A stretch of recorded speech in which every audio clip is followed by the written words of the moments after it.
Mic पे तरुण, साईं की कहानी शिरडी से संसार तक।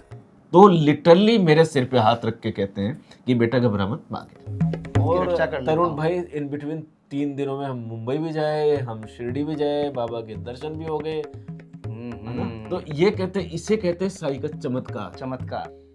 एक दिन मेरे पास फोन आता है और कोई बात नहीं होती है, मेरी फीलिंग को तो कोई नहीं समझ पाता, लेकिन मैं तो समझ गया ना कि यार ये तो वही बात हो गई जो मैंने चाहिए थी।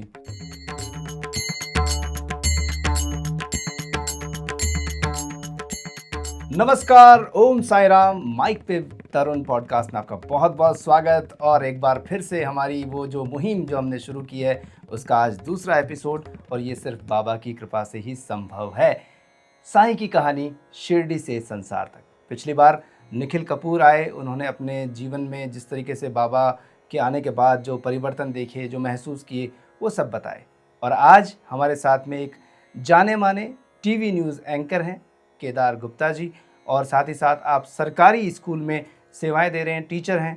तो साईं बाबा की टीचिंग्स को एक टीचर से जानना और भी अच्छा रहेगा। तो हम स्वागत करते हैं केदार जी। केदार जी, आपका बहुत बहुत स्वागत। ओम साई राम। ओम साई राम तरुण भाई। और सबसे पहले तो मैं धन्यवाद करूंगा बाबा का, जिन्होंने आपके दिल में ये जागृति पैदा की कि आप मुझे यहाँ पर बुलाएं, क्योंकि मेरी काफ़ी तमन्ना थी कि मैं भी बाबा के बारे में कुछ बोलूं। और उसके बाद धन्यवाद करूंगा आपका कि आपने मुझे मौका दिया। और साईं बाबा जो हमारे सदगुरु हैं, उनके बारे में बोलने की किसको लालसा नहीं होती है उनके बारे में। अच्छा, उनके बारे में कहने के लिए इतना सारा कुछ है ना कि आप कहते रहो, लेकिन आपका मन तृप्त नहीं होता कहते कहते, बस कहते ही रहो। आपकी इस बात से मैं एक बात निकालता हूँ। अच्छा देखिए, पिछला एपिसोड जब रिलीज़ हुआ निखिल जी वाला, तो उसमें कमेंट केदार जी का था। केदार जी हमारे साईं का जो महापारायण होता है उस ग्रुप से भी जुड़े हैं, व्हाट्सएप ग्रुप में, और मैं बहुत बचपन से जानता हूँ इनको। हमारे साथी कलाकार रहे हैं, रेडियो पर भी आपने युववाणी में हमारे साथ में काम किया है। पर उस दिन कमेंट आया और मेरे मन में ये भाव जागा कि शायद बाबा कह रहे हैं कि केदार जी को बुलाना चाहिए। और उधर से जब मैंने इनसे बात की कि आपको आना है, तो इन्होंने कहा कि बाबा ने मेरी सुन ली। और आपने क्या थॉट सोचा था उस वक्त? उस समय मैंने सोचा था कि कभी मुझे ऐसा मौका मिले तो मैं भी बाबा के बारे में बोलूं, और मेरा मन है कि तरुण मुझे अपने पॉडकास्ट में बुलाए, लेकिन मैं नहीं कहूँगा, वो खुद बुलाए। और बाबा ने सुन ली, और सेकेंड ही पॉडकास्ट में मेरा नंबर आ गया। माइक पे तरुण पॉडकास्ट में सेकंड ही जो हमारे गेस्ट हैं वो अब केदार जी हैं।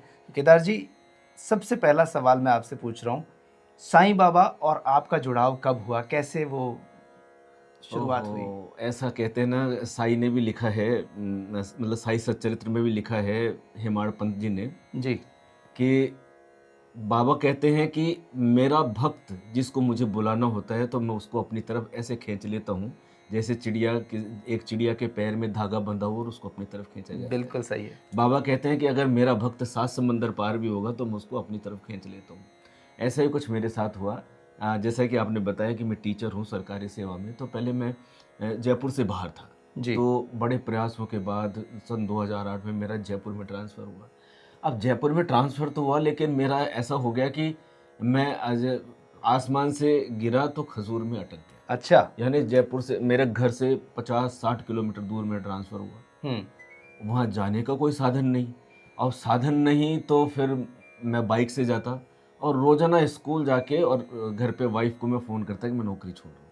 मैं इसलिए थोड़ी पैदा हुआ कि मैं रोज़ाना शहर से जाके और एक गांव में जाऊँ बाइक उठा के, और मेरे से नहीं हो पाती नौकरी। वाइफ मेरे को फिर ढाढ़स बनाती, फिर मैं उस दिन की नौकरी करके आ जाता, फिर दूसरे दिन यही कहानी होती। और आखिर में मैंने मन बना लिया कि यार मेरे से नहीं होगा इतनी दूर डेली डेली जाना और ये सब। तो मैंने एक यहाँ प्राइवेट स्कूल में मैंने इंटरव्यू दिया, तो उन्होंने कहा कि अभी तो हम आपको सेलेक्ट कर लेते हैं और आपको इतना हम पैसा देंगे। तो फिर मैंने भी एक आइडिया लगा लिया कि चलो थोड़ा सा दूरदर्शन से, थोड़ा सा आकाशवाणी से कर लेंगे, और थोड़ा सा आधी सैलरी दे रहे हैं, और वो कह रहे थे कि अगली साल से आपको आपकी स्केल में हम शिफ्ट कर देंगे। तो मैं भी तैयार हो गया। और ये बात कब की है? 2008, लगभग 20 अगस्त की बात है। अच्छा। है ना। और उन्होंने मेरे को सेलेक्ट कर लिया और बोले हम आपको कॉल कर देंगे। 22-23 अगस्त को मेरे पड़ोस में साईं बाबा की भक्त थी। जब तक मैं बाबा से इतना ही जानता था कि साईं बाबा है, हाँ साईं बाबा है बस। और और लोग इसके जाते अलावा हैं मैं कुछ मंदिर। नहीं जानता था। तो उन्होंने मेरे से कहा कि आप बाबा के मंदिर जाए हो ना, बाबा से प्रार्थना करो। तो मैंने उनकी बात को हंसी में टाल दिया कि क्या बाबा क्या करेंगे? जब मेरा ट्रांसफ़र हो गया और गवर्नमेंट ने अब ट्रांसफ़र बंद कर दिया और सब कुछ हो गया, तो बाबा क्या कर लेंगे? तो फिर उन्होंने मेरे को जोर दे के कहा, शायद बाबा ही उनको प्रेरणा दे रहे होंगे कि आपको जाने में क्या जा रहा है, जाओ। अब तरुण भाई, इत्तेफाक की बात है कि उस दिन मैं दूरदर्शन से न्यूज़ करके आ रहा था, तो पता नहीं क्यों मैं वो है ना जीटी साइड गौरव जाते टावर हैं, वाली रोड है। हाँ गौरव टावर वाली रोड है, उससे घूम के पुलिया के नीचे से किसी काम से मैं निकला, तो मैं ये जयपुरिया हॉस्पिटल की साइड से घर आ रहा था, तो मुझे साईं बाबा का मंदिर दिख, मंदिर में साईं मंदिरम, साईं मंदिरम दिख गया मुझे वहाँ पर। जी। तो अनायास ही है ना मेरे कदम बढ़ चले कि ले चलो आया हूँ तो दर्शन करने में क्या जाता है। अब पहली बार मैं रूबरू था साईं बाबा से, और मेरी प्रार्थना सुनना। अब मैंने क्या प्रार्थना की थी कि बाबा ट्रांसफ़र तो बंद हो गए, अब आप कर सकते हो, अगर आप में इतनी है तो आप मेरी इच्छित जगह पर ट्रांसफ़र करवा दो। अब मुझे पता था कि नहीं होगा नहीं ट्रांसफ़र, मतलब नहीं वो होगा। क्योंकि गवर्नमेंट ने बंद कर दिया, तो मुझे भी पता था कि नहीं होगा। चलो मैं प्रार्थना कर लिया, घर आ गया, बात आई गई होगी, मैं भी भूल गया, सब हो गया। 31 अगस्त की बात है, रात को मेरे देखो मेरे से बोला भी नहीं जा रहा ऐसे गूज़बम्स आ रहे हैं। हो रहे हैं। मेरे एक दोस्त का फ़ोन आया कि बोले तेरा ट्रांसफ़र हो गया जयपुर में, इस जगह पे हो गया जहाँ तू चाहता था। क्या बात है। तो मैंने सोचा ऐसे कैसे हो सकता है? तो उसने कहा याद कर, आज से 2 साल पहले अपन ने डेपुटेशन में आने के लिए एक फॉर्म भरा था, और सच में हम लोग भूल गए उस फार्म को भर के, क्योंकि उसके लिए चाहिए थी अप्रोच। अब हमारी कहाँ अप्रोच, हम तो जयपुर से बाहर नौकरी करते थे, ये वो सब। लेकिन कहते हैं ना कि जिसकी बाबा की अप्रोच लगती है तो वो सबसे बड़ी अप्रोच है वहाँ मेरे से। लिए तो वो अधिकारियों के अधिकारी, मंत्रियों के ऊपर मंत्री मेरे बाबा ही है, सर्वेश्वर है वो। हाँ। तो मेरे को मतलब अपने कानों पे विश्वास नहीं हो रहा था, आंखें मेरी रुक नहीं रही थी कि बाबा आपने तो जो कहा वो कर दिया। और ऐसा कर दिया कि मतलब मैं प्रोजेक्ट में आ गया। और प्रोजेक्ट में आने से क्या है कि अतिरिक्त सम्मान मिलता है आपको। कैसे मिलता है कि आप टीचर आओगे ना, तो टीचर एक स्कूल में आके सीमित हो जाता है कि यार अपने, मैं प्रोजेक्ट में आया तो मेरा काम था टीचर्स को डील करना, उनकी ट्रेनिंग करवाना, ये करना। तो मैं नया नया जयपुर में आया और ऐसी जगह पे आया जहाँ सब लोग मुझे स्वतः ही जानने लग गए, है ना। तो मेरी पहचान बन गई, अलग से पहचान बन गई। और मैंने कहा था कि बाबा आप कर सको तो कर दो, है तेरी रोशनी में जो दम, तो अमावस को कर दे पूनम। और बाबा ने पूनम ही नहीं की, भरपूर चांद की रोशनी कर दी मेरे जीवन में। और वो जो मैं नौकरी प्राइवेट करने वाला था वो सब भूल के, और मैं अपने इच्छित जगह पर नौकरी करने लगा। ये मेरा पहला क्षण था जब मेरा बाबा से जुड़ा हुआ। और उसके बाद तो पता नहीं क्या क्या होता रहा मेरे जीवन में। वो अभी बातचीत चलेगी तो और खुलासे होते रहेंगे, हम बातचीत करते रहेंगे इसके बारे में। लेकिन ये मेरा पहला जुड़ाव था बाबा से। ये पहला जुड़ाव हुआ, लेकिन इस जुड़ाव में एक वो आपको वहाँ ये फील आया कि अच्छा मैंने कहा था और बाबा ने मेरा ये काम कर दिया। अब उसके बाद में फिर हमारी आदत होती है ना एक ह्यूमन बीइंग की, वी जस्ट टेस्ट, है ना, हर चीज़ टेस्ट करते हैं हम। और वो कहते हैं ना चमत्कार को नमस्कार है। चमत्कार को नमस्कार। तो बाबा के चमत्कार हर एक जो साईं डिवोटी वो फील करता है। मुझे भी बहुत से ऐसे फीलिंग्स होती हैं। मैं केदार जी आपसे जानना चाहूँगा कि पहला आपका ये जुड़ाव हुआ, उसके बाद कोई ऐसा चमत्कार जो आप और फील किए हो, कोई ऐसी बात एक दिन हो गई हो जो कि हो ही नहीं सकती थी? हाँ, या कहीं सपने में बाबा ने आकर बताया? सपने में से पहले मैं एक बात करना चाहूँगा आपसे कि हम लोग इंसान हैं, हमारी बहुत सारी चीज़ें ऐसी होती है कि कुछ हमसे गलतियाँ भी होती है और कुछ नई गलतियाँ होती है तो दूसरे लोग भी हम पे थोपते हैं। तो ऐसे एक गलती मेरे ऊपर थोपी गई। ऐसे एक बात हुई, स्टाफ में किसी से कुछ कहा सुनी हो गई, तो वो क्या है कि किसी वकील के रिश्ते में थी, जो भी थी, तो उन्होंने मेरी झूठी शिकायत कर दी पुलिस में, है ना। दूसरे दिन मैं स्कूल जा रहा था तो पुलिस थाने से मेरे पास फ़ोन आया कि आपकी शिकायत हुई है, आप तुरंत थाने में आओ। तो मैं तो घबरा गया, मेरा क्या काम है यार पुलिस थाने में, है ना। तो फिर मैंने कहा कि ठीक है मैं स्कूल जाके आता हूँ। तो तब तक वो वहीं बैठे रहे। अब वो जो शिकायत करने वाले थे वो पेशे से वकील थे। तो उन दिनों वकीलों की स्ट्राइक चल रही थी तो वो भी ठाले थे, तो वो भी पहुंच गए। तो अब वहाँ थानेदार ने उनको ये भी समझाया कि है ना, ये छोटी मोटी चीज़ें हैं, मास्टर को धमका देंगे तो ठीक है, वो मान जाएगा। तो वो कहता नहीं, मेरे को तो शिकायत दर्ज करवानी। और थानेदार ने भी अपने उस पे हम पे ले ली उस चीज़ को।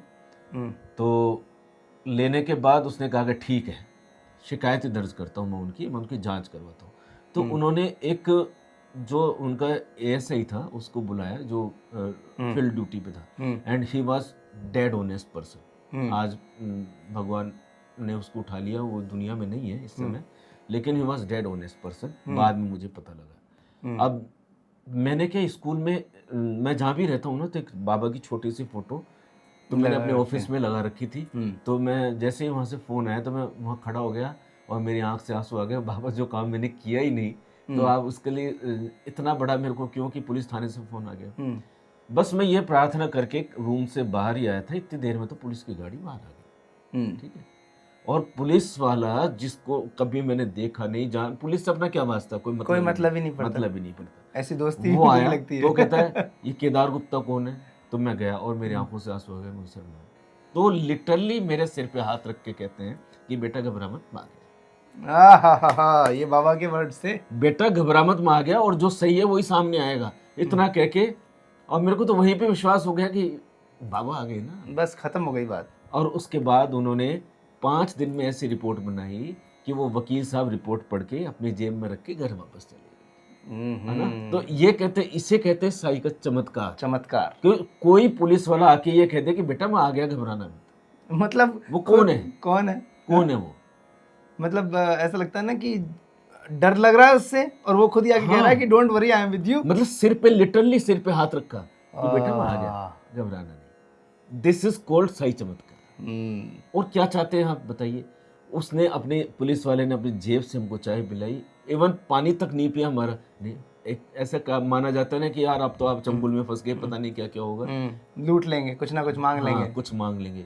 मतलब चाय भी अपनी जेब से पिलाई उन्होंने, किया चाय पी के जाओ। मतलब ऐसे लोग भी है दुनिया में, और वो लोग क्या है, वो बाबा है। और ऐसे बतेरे अनेक चमत्कार हैं जो जाने अनजाने में हमको बाबा फील करवा देते हैं। ऐसे बहुत सारे जो वर्ड्स जो बाबा ने कहे या आंसर्स जो दिए, बाबा कहते हैं ना कि तुम मेरी तरफ एक कदम चल के तो देखो, मैं तुम्हारी तरफ दौड़ा चला हूँ, और मैं 7 समंदर पार भी तुम्हारी रक्षा करूंगा। 7 समंदर पार भी तुम्हारी रक्षा। जैसे वो मेंढक और वो उनकी जो फाइट थी, जो स्नेक और मेंढक वाली जो फाइट थी, और जो 2 बकरों की कथा भी आपने पढ़ी होगी, वो भी मतलब किस तरीके से बाबा एक ही जन्म में नहीं, कई जन्मों तक हमारे साथ रहते हैं। चैन बसप्पा, है ना, चैन बसप्पा। और उनकी जो पुनर्जन्म की लड़ाई को बाद में उस टाइम भी आकर बाबा बोलते कि अरे अब कितना वैमनस्य रखोगे, कितना वैमनस्य रखोगे।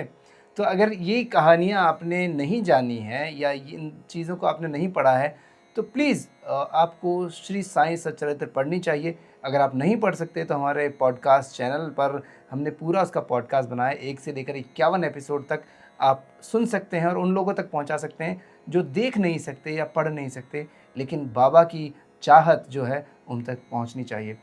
साई सच्चरित्र उसी की बात पूछ रहा था मैं, उसके चमत्कार की बात पूछ रहा था कि श्री साईं सच्चरित्र आपको पहली बार किसने दी और कैसे मिली? अब देखो, इसके निमित्त तो मैं आप ही को मानूंगा।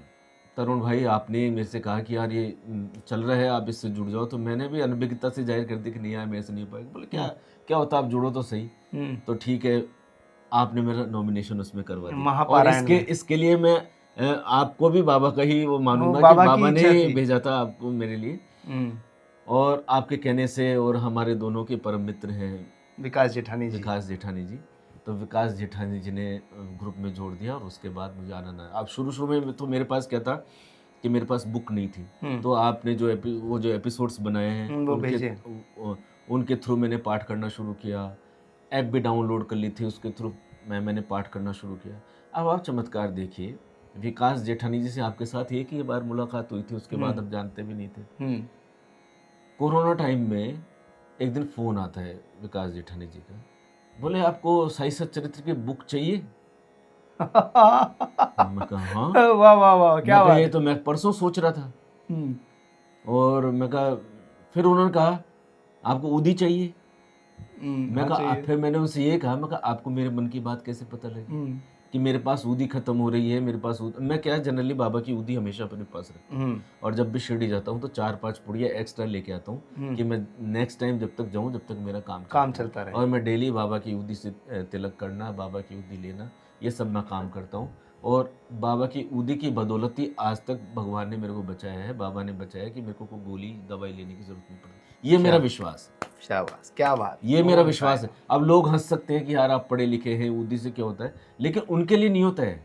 देखो, मानो तो देवता होते हैं, नहीं तो पत्थर है। श्रद्धा और ये श्रद्धा, बाबा कहते हैं कि आप मेरे में श्रद्धा रखो और सबूरी रखो। अगर आप मेरे में श्रद्धा रखते हो और सबूरी रखते हो तो पत्थर के मुंह से आवाज निकलवाना मेरा काम है। वाह, ठीक बात है, बिल्कुल ठीक बात है। तो उनका फोन आया, तो बोले मैं मानसरोवर ही आ रहा हूँ और मैं आपको बुक भी दे दूंगा। लो भाई, मतलब बुक भी आप तक ही पहुंच रही है। मतलब बुक भी मेरे पास ही आ गई। जब मैंने उस बुक को घर जाके उसको हाथ में लिया ना, तो अनायास ही मेरे आंखों से टप टप आंसू आने लगे कि बाबा, मैं तो सोचता हूँ उससे पहले आप सुन कर देते हो। और ऊदी आ गई और बुक आ गई। उसके बाद फिर मैं, आपने जो पूछा ना कि श्री साई सच्चरित्र आपको कैसे मिला, तो ऐसे तो आपने जोड़ा और ऐसे उन्होंने मेरे को, बाबा ने भेजी एक्चुअली वो किताब मेरे लिए, और आज मैं उसी से पाठ करता हूँ और बहुत बहुत खुश हूँ मैं पाठ करके। और देखो, साई को अगर जानना है ना तो आपको बाबा का चरित्र तो पढ़ना पड़ेगा। केवल YouTube पे किसी ने ये कह दिया कि बाबा चांद मियाँ हैं, किसी ने ये कह दिया कि बाबा ये है, देखो कहने से कुछ नहीं होता। जिन लोगों को पता ही नहीं है, आप सोचो चांद मियाँ कौन है, उनको पता है कि चांद मियाँ कौन है। पहली बात तो चांद मियाँ का नाम ही नहीं है पूरे साई सच्चरित्र में, चांद पाटिल नाम। चांद पाटिल है जिसकी बारात में बाबा आए थे। चांद पाटिल नीम गांव के एक अधिकारी थे, गांव के जो प्रमुख थे। वो जब रास्ते से उनकी घोड़ी खो गई थी, वो गांव जा रहे थे, तो बाबा ने उनको आवाज देके बुलाया कि चांद तुम क्या खोज रहे हो। तो उन्होंने कहा कि मेरी घोड़ी खो गई। तो बोले वो नदिया के उस पार जाके देख, तेरी घोड़ी मिल जाएगी। उसके बाद बाबा को वो चांद पाटिल अपने गांव लेके गए और वहां से 4-5 दिन बाद उनके भांजे की बारात जानी थी शिरडी। तो चांद पाटिल तो वो व्यक्ति थे जिनके थ्रू बाबा एक बार फिर वापस शिरडी पहुंचे और वहां शिरडी के होके रह गए। इससे पहले आपको पता है 16 साल की उम्र में नीम के पेड़ के नीचे और जहाँ पे वो पाए गए थे। तो अब क्या है कि एक हमारे समाज में क्या हो गई कि भेड़ चाल हो गई कि जिसकी बुराई करनी है ना, तो अपने, अब देखो यूट्यूब सोशल मीडिया क्या है, सब अपने अपने मन की लिख देते हैं। अब वो अपने मन की लिखते हैं और फिर लोग असलियत का तो पता करते नहीं है। और जो ट्रेंड चल जाता है ना, हैशटैग, और वो हैशटैग वो चलता ही रहता है। लोग उसको, अच्छा जो नहीं समझते हैं उनको फिर लगता है यार क्या सही बात तो कह रहे हैं, बाबा तो ये थे, बाबा तो वो थे। और इसमें जो यूँ कहें कि हम हर आमजन जो है वो हर कोई आदमी एनालिसिस नहीं करता है, वो सच और झूठ का पता नहीं करता। उसको लगता है अच्छा यही सही है, और इंटरनेट पे आज की तारीख में 80-90% सिर्फ झूठ बिकता है। यहाँ पर हम बात करें, जैसे ये तो छोटे तो मैं किसी को नहीं कहूँगा, आम जन की बात है, सब लोग सोचते हैं।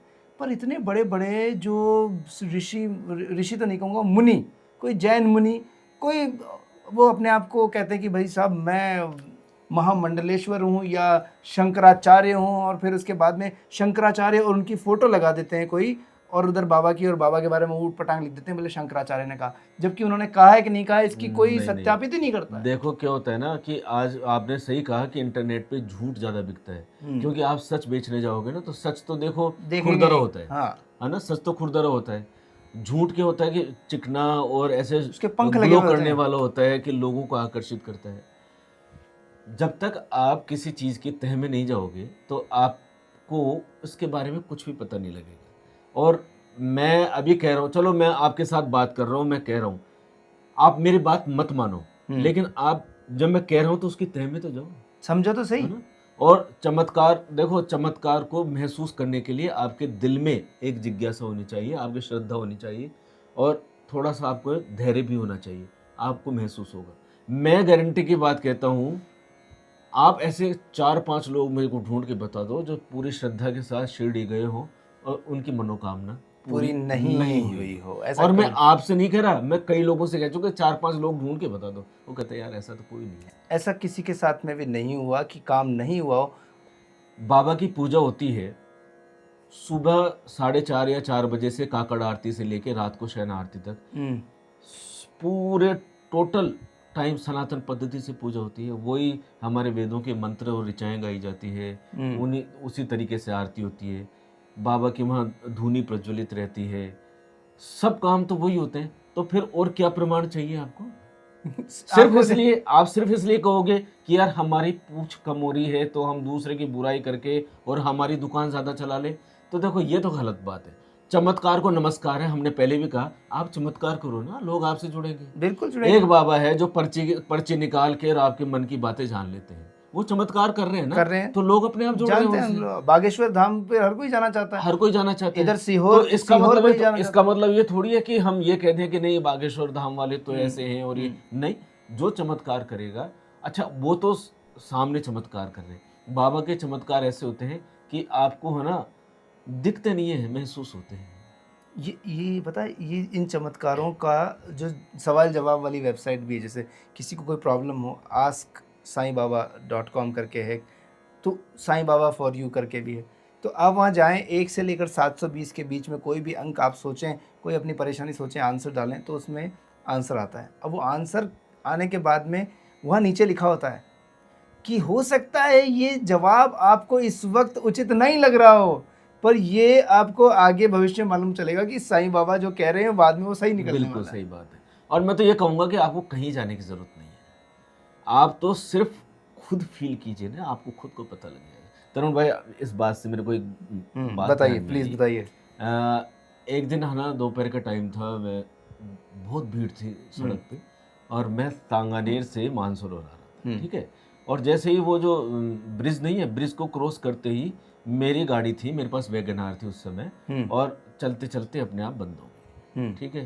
तो अब मेरे साथ कुछ भी होता ना, अच्छा या बुरा, तो मैं कहता अरे बाबा ये क्या हो गया, है ना, चलती गाड़ी।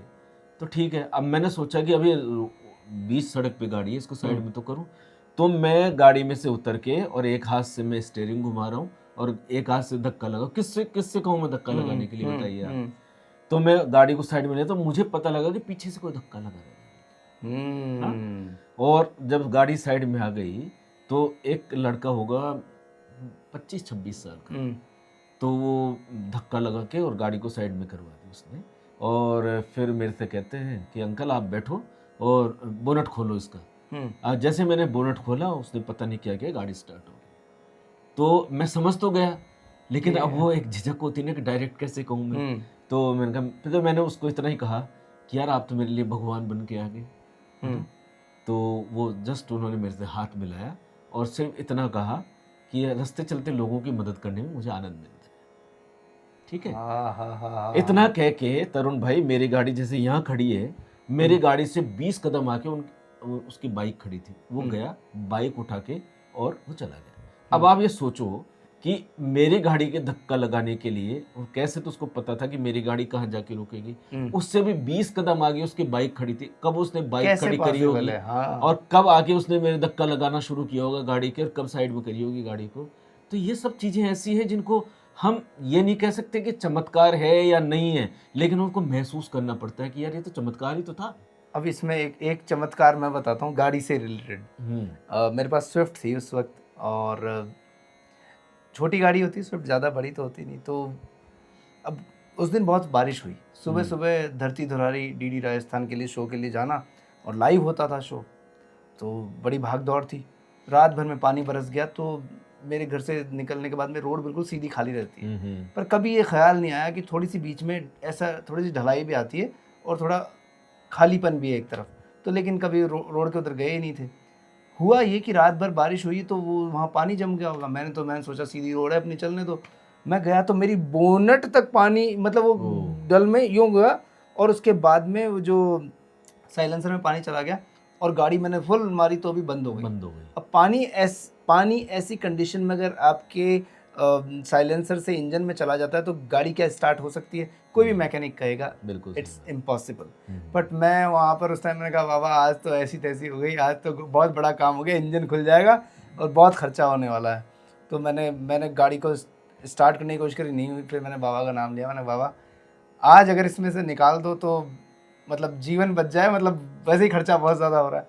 तो मैंने मारा चाबी मारी और वो खं खं खं खं करने लगी। मैंने दिया एक्सीलेटर और वो स्टार्ट हो गई, और स्टार्ट होने के बाद में धुआं निकलता तो मैंने फुल प्रेशर से और तेजी के साथ गाड़ी बाहर निकल गई। एवरीबडी वाज शॉक्ड, बोले यार ये बंदे ने गाड़ी निकाल कैसे ली। अब आप अभी बताइए, बताओ कैसे हो सकता है? बोनेट तक जहाँ पानी भर गया, इंजन में पानी चला जाने गया, का- उसके बावजूद गाड़ी निकल गई। तो मैं यही कह रहा हूँ कि सिर्फ कहने से कुछ नहीं होता है, इन सब चीजों को महसूस करना पड़ता है। महसूस करना अच्छा, ये पड़ता आपको, आप दूसरे को सुनाओगे ना तो लगेगा इत्तेफाक मजा है, है, इत्तेफाक है है। ना, इत्तेफाक है। लेकिन ये इत्तेफाक वो हमको पता है कि वो इत्तेफाक है अच्छा, या वो ऐसा हुआ। और अच्छा एक बात बताओ, चमत्कार करने के लिए बाबा कुछ लुंगी लपेट के कफनी पहन के आएंगे क्या आपके पास? नहीं, नहीं आएंगे। वो तो नहीं आएंगे वो ना। किसी के रूप में आ वो तो जाएंगे। किसी भी रूप में आ जाएंगे, और नहीं भी आएंगे, और हवा किसी में ही भी- हो जाएंगे किसी वो। भी इमदाद के रूप में आ जाएंगे, आपके पास किसी भी सहयोग के रूप में आ जाएंगे। तो ईश्वर तो कोई भी नहीं आता। अभी हम शिव जी की भक्ति करते हैं, और शिव जी अगर वास्तव में हमारे सामने प्रकट हो जाए तो हम रुकेंगे कि भाग जाएंगे वहां से? हमारी हालत खराब हो जाएगी, हम है देख ना? भी नहीं सकते वो इतना क्योंकि- विशाल रूप। इसलिए ईश्वर जो है ना, वो सिर्फ महसूस करने की चीज होती है, आप उनको देख नहीं सकते, और हमारे में इतना तेज भी नहीं है। और जो भी ईश्वर के रूप है, मैं आपको एक चीज, पता नहीं इस कार्यक्रम से रिलेटेड है या नहीं है, लेकिन मैं वो मेरे मन में आ रही है, मैं कहना चाहता हूँ कि ये जो ईश्वर जिसे हम कहते हैं ना, परम शक्ति जिसे कहते हैं, ब्रह्मांड है परम शक्ति, ठीक है ना।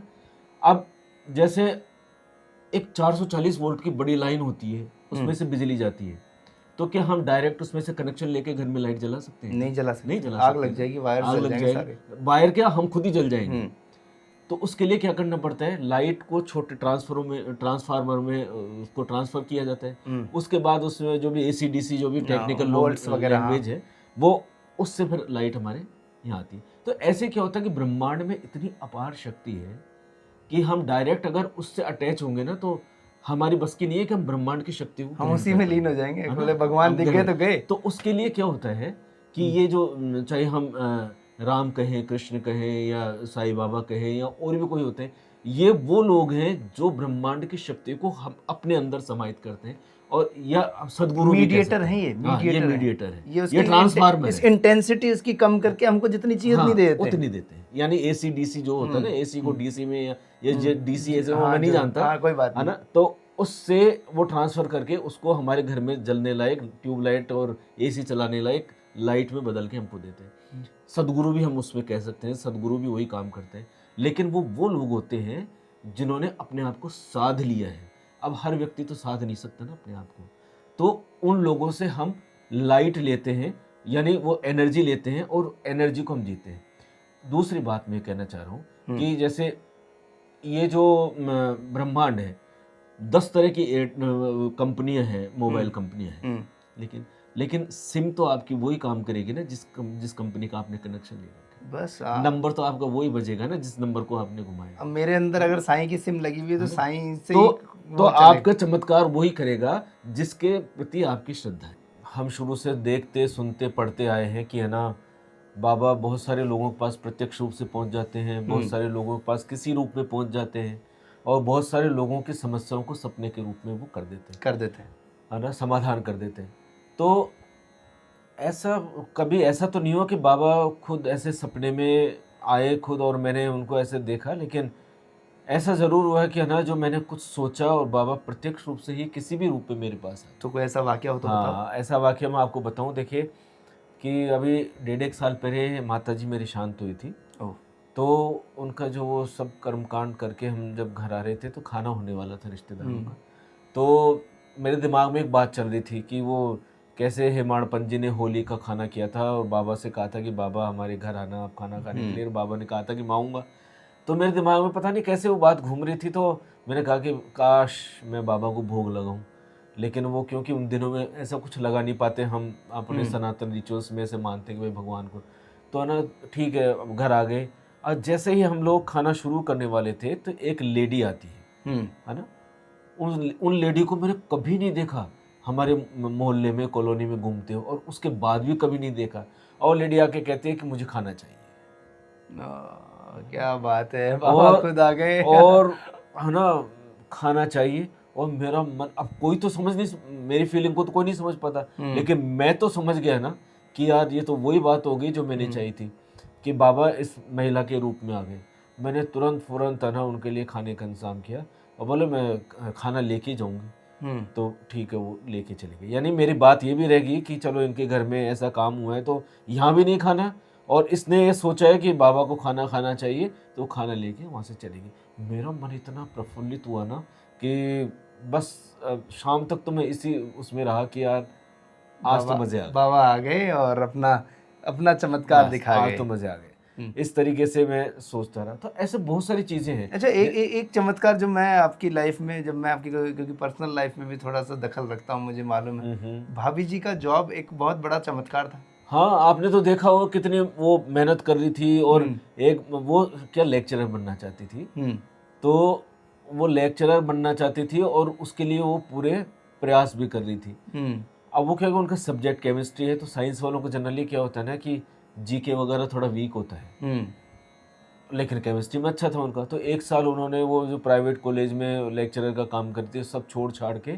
और उन्होंने कोचिंग करी और जीके का उन्होंने अच्छा पेपर दे दिया। बहुत बढ़िया पेपर हो गया। लेकिन बाबा की मर्जी के आगे किसी का कुछ वश नहीं चलता।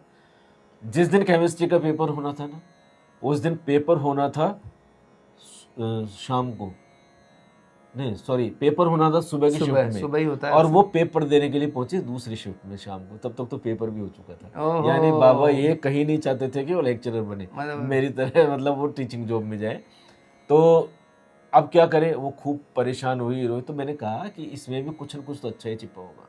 उसके कुछ दिनों बाद एक वैकेंसी निकली फोरेंसिक साइंस में, और एक वैकेंसी निकली अपने FSO की, फूड सेफ्टी ऑफिसर जी, ठीक है। तो फूड सेफ्टी ऑफिसर के बारे में तो मैं भी जानता था, लेकिन जो वो FSL में जो आई थी साइंटिस्ट की पोस्ट, तो उन्होंने मेरे से पूछा कि ये क्या होता है। मैं कहा मुझे तो नहीं पता। तो बोले मैं फार्म डाल दूं इसमें।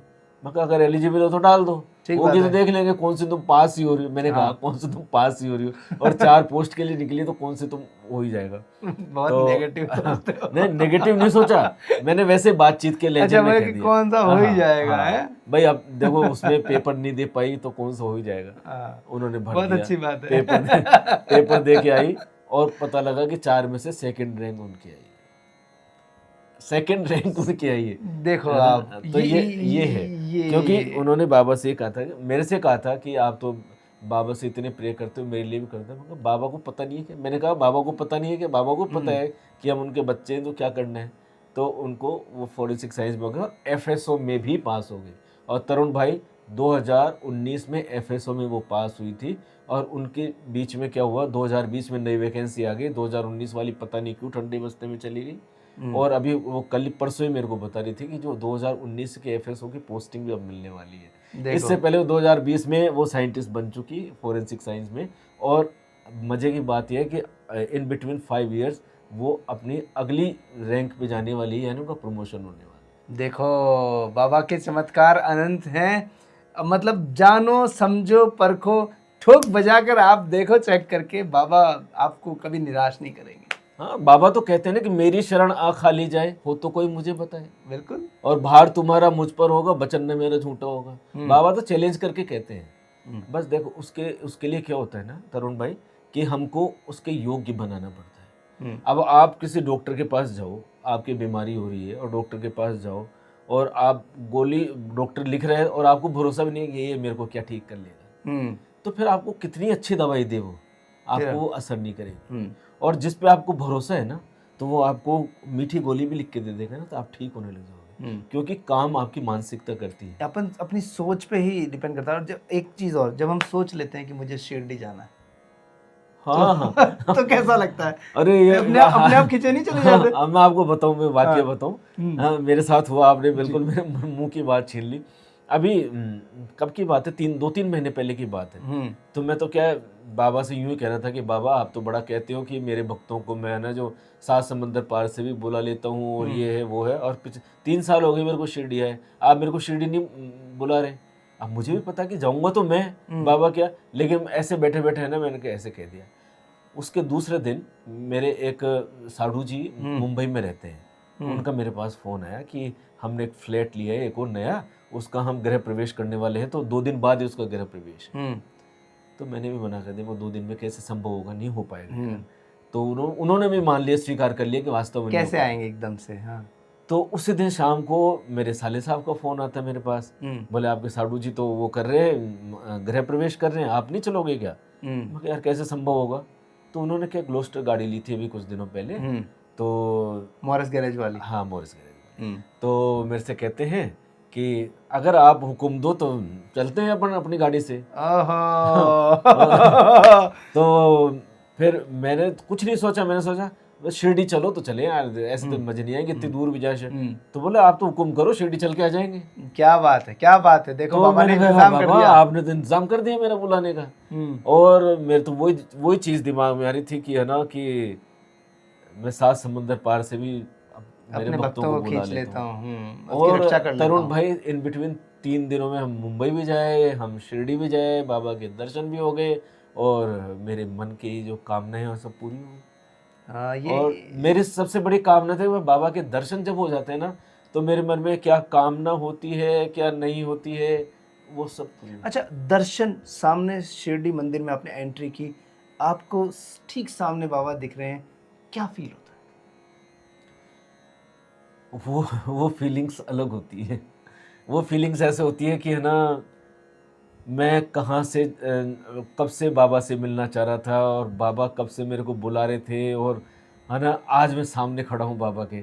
उस समय कोई शब्द नहीं निकलते, न कोई मन में ऐसे ऐसे आते कि मैं बाबा से ये मांग लूँ वो मांग लूँ, बस ये आता है कि बस मैं बाबा को देखता रहूँ और सिर्फ देखता रहूँ। उसके बाद जब मैं बाहर आ जाता हूँ ना तो फिर ऐसा आता है कि यार मैंने बाबा से ये मांगना था, मैंने ये मांगना था। फिर मन में दूसरा विचार आता है कि मेरे को मांगने की ज़रूरत ही नहीं है, मैं तो सिर्फ सोचता हूँ ना तो बाबा की इतनी कृपा है कि वो सब सोचने से पहले पूरी हो जाती है। मैं आपको एक और वाक्य बताऊँ कि मैं जब शिरडी गया था तो जाने से पहले मेरे को किसी ने ये कहा था कि मेरे लिए साईं की छोटी सी मूर्ति लेके आना। मेरे परिचिति थे तो उन्होंने मेरे से कहा था। अब हम तो दर्शन करके आ गए और हम तो है ना मैं भूल गया, मेरे दिमाग से निकली हुई चीज़। तभी तरुण भाई जैसे ही मंदिर से बाहर आए एक मूर्ति बेचने वाला मेरे पास आया और मेरे से कहता है मूर्ति ले लो। मैं कहा मेरे को नहीं जरूरत, मेरे दिमाग से स्किप हो गई चीज़। मैं कहा मेरे को जरूरत ही नहीं है। बोले ले लो और किसी को दे देना। अब जब उन्होंने कहा ना और किसी को दे देना तो मेरे दिमाग में यार किसी ने मंगाई थी मेरे से। अब आप सोचो कि एक इतनी बड़ी मूर्ति मार्बल की बनी हुई, मैंने उनसे रेट पूछे कितने की है, तो आप क्या आइडिया लगाते हो? 1000 रुपये से कम की मूर्ति नहीं तो होती, 1000 से तो कम नहीं होती है ना मार्बल की मूर्ति, गढ़ी मूर्ति। मैंने कहा कि मैं 2 ले लूंगा, आप कितनी रेट लगाओगे? अनबिलीवेबल रेट, यानी इतनी रेट कि इतने में हमें पान खा के आ जाते हैं। अच्छा, अरे ये तो चमत्कार है। उन्होंने जबरदस्ती मेरे को 2 बोले एक आप रखना एक और किसी को दे देना। मेरे से कहते हैं तो ठीक है। मैं कहा और किसी को दे दूंगा। मेरे दिमाग में आ गई कि मेरे को किसको देना है, किसने मेरे से मंगवाई थी। तो मैंने कहा कि बाबा मैं तो भूल गया था, आपने मेरे को याद भी दिला दी और मेरे लिए भी दे दी और जिसने मंगवाई थी उसके लिए भी दे दी। यानी जो सच्चे मन से कुछ भी आप करते हैं ना तो वो चीज़ें ज़रूर हो जाती हैं, फलित हो जाती है। और दर्शकों देखो मैं तो इतना ही कहना चाहूँगा कि मैं कोई ऐसा नहीं कि मैं आपके सामने कोई बढ़ा चढ़ा के प्रचार कर रहा हूँ या आपको प्रचार करने से मेरा कोई फ़ायदा होने वाला है। लेकिन हाँ तरुण भाई के माध्यम से अगर इन्होंने मेरे को ये मंच दिया है तो मैं आपको इतना ज़रूर कहना चाहूँगा कि एक बार देख लेने में क्या बुराई है। देख तो लो, पता लग जाएगा कि बाबा आपके लिए ये साक्षात चमत्कार। मैं बैठा हूँ सामने, मेरे को आपने उस दौर में भी देखा था। तरुण भाई आपके संघर्ष के बारे में मैं आपको कब से जानता हूँ, लगभग 20 से ज़्यादा साल हो गए, ज़्यादा ही हो बल्कि 25 साल के लगभग हो गए, क्योंकि अपने को मीडिया में काम करते हैं 30 साल के लगभग। 95 के आसपास। 94 से मैं काम कर रहा हूँ, 95 में आप आ गए थे और जितनी मेरी उम्र है उससे ज़्यादा एक्सपीरियंस अपने को मीडिया का हो गया, ठीक है ना। और तब से हम एक दूसरे के साथ एक दूसरे को देख रहे हैं संघर्ष करते हुए और ये सब, और उस संघर्ष के बावजूद आज आप इस मुकाम पे, आपका खुद का एक स्टूडियो, वेल मैनेज स्टूडियो है। जैसा मैंने यहाँ आते ही सबसे पहले आपसे यही बात कही कि मेरे को तो आकाशवाणी की याद आ गई, आपने बिल्कुल वैसा ही। तो ये करना भी एक बहुत बड़ी बात है।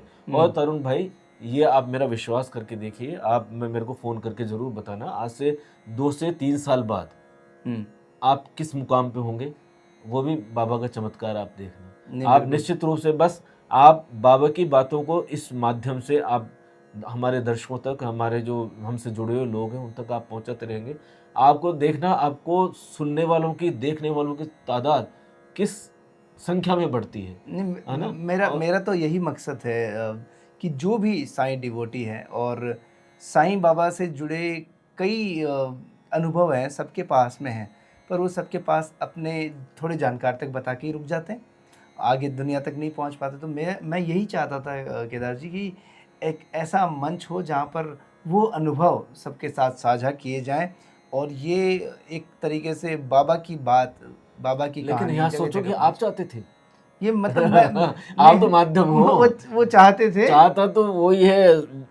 अब हेमाड पंत जी ये सोचे कि साई सच्चरित्र मैं लिख रहा हूँ, तो वो बाबा तो ने उनको बेवकूफ बुलाया, होंगे फिर। तो बाबा ने उनको बुलाया और कहा कि सच्चरित्र तो मैं ही मैं ही लिख लिखूंगा, रहूंगा। तुमको तो सिर्फ लेखनी चलानी है, बाकी लिखूंगा तो मैं, निमित्त मात्र हो है ना? तुम। तो हम तो निमित्त मात्र निमित्त तरुण मात्र हैं, भाई, बिल्कुल। लेकिन वो जो काम करवा रहे हैं ना, तो ये तो हमारे लिए पहला स्टेप है। अभी आने वाले टाइम में हमको बहुत सारी ऊंचाइयां, बहुत सारी मंजिलें चढ़नी है और बिल्कुल बहुत चलनी सारे, है। है ना, उन मंजिलों को हमको पहुंचना है। और उसी के ब्याप पे आपसे कह रहा हूँ कि बाबा अगर मेरी सुनते हैं, बाबा अगर आपकी सुनते हैं, बाबा अगर अपने भक्तों की सुनते हैं, तो आज से 2 से 3 साल बाद देखना आपका मुकाम है। बिल्कुल, हम बहुत यही चाहते हैं, अच्छा हो, और हम भी चाहते हैं कि सब लोग खुश रहें और ये आनंददायी एपिसोड सब तक पहुंचाए जाएं।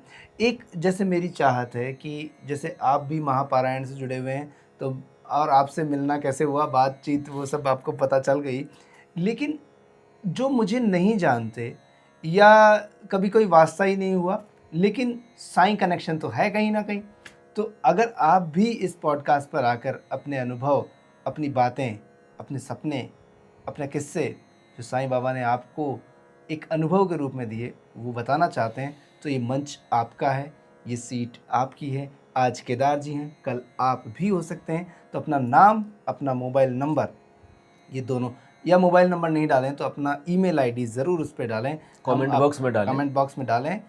मैं बताना भूल गया था। तो वहाँ जाएंगे ना, तो बताएंगे, तो हम आपको बुलाएंगे और हमें भी अच्छा लगेगा आपसे मिलके। देखो तरुण भाई, क्या है ना कि साई कथा अनंत है, साई नाम अनमोल, और जन्म सफल हो जाएगा तो साई साई बोल।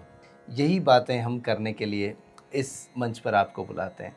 केदार जी, चलते चलते एक मैसेज क्या कहना चाहेंगे सर? देखो, जैसे मैंने कहा कि साई कथा तो अनंत है, आप बोलते रहो, आपका मन तृप्त नहीं होगा, बोलते रहो बोलते रहो। लेकिन मैसेज मैं सबको यही कहना चाहूँगा कि देखिए, हम किसको मानते हैं, किसको नहीं मानते हैं, ये सब हमारी व्यक्तिगत इच्छा होती है।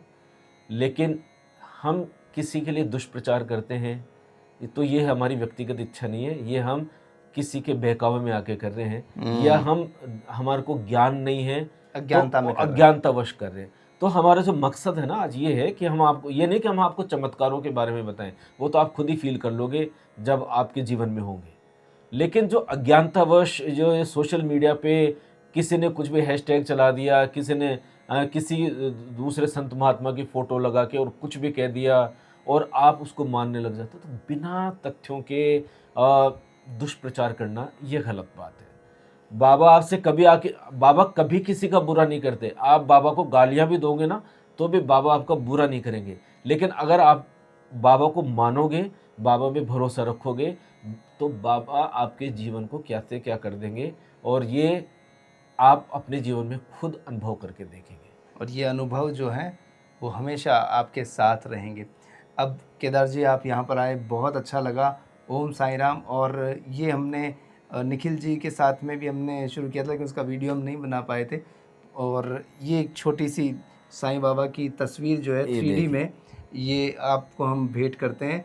और आप यूं ही, ये बाबा की बहुत बड़ी कृपा है कि ये तस्वीर जो है ना, ये मेरे पास 24 घंटे मेरी गाड़ी में रहने वाली है। जय हो। और मैं चाहता हूँ कि बाबा हमेशा मेरे साथ रहे, और आज आपने बाबा की तस्वीर दे दी, आपको बहुत बहुत धन्यवाद। ओम साई राम। ओम साई राम। आप यहाँ पर आए, बहुत अच्छा लगा। तो दर्शकों, अब आज्ञा दीजिए तरुण व्यास को, और यही कहूँगा, साईं बाबा की कहानी शिरडी से संसार तक यूं ही पहुंचानी है हमें। आप कमेंट बॉक्स में बताइए कैसा लगा और क्या कहना चाहते हैं आप। अगर आप आना चाहते हैं तो उस बारे में भी लिखिए। और केदार जी का जो एपिसोड है, जो इनके अनुभव है, वो जानकर आपको कैसा लगा ये भी लिखिए। और इस वीडियो को लाइक कीजिए और लोगों तक पहुंचाइए, ताकि साईं बाबा की कहानी हम सबको बता सकें, अनुभव बता सकें। और एक बात, हमने एक जो श्री साईं सचरित्र की बात की उसकी पूरी ऑडियो बुक है। तो अगर आप देखना चाहते हैं तो यहाँ ऊपर एक लिंक है, यहाँ पर जाएं और सारे एपिसोड देखें। आपका बहुत अच्छा भला होगा, बहुत कल्याण होगा, बहुत मंगल होगा। सुनने मात्र से ही इतना कुछ हो जाता है। और जब कभी मन में आए तो साईं बाबा की तस्वीर आप गूगल पे भी सर्च करके देख लें, हाथ जोड़ लें, या फिर अगर आपको एक अच्छी सी अनुभूति चाहिए तो शिरडी जाइए, बाबा के दर्शन कीजिए। और तरुण यही कहता है, खुश रहिए, स्वस्थ रहिए। ओम साईं राम। ओम साई राम।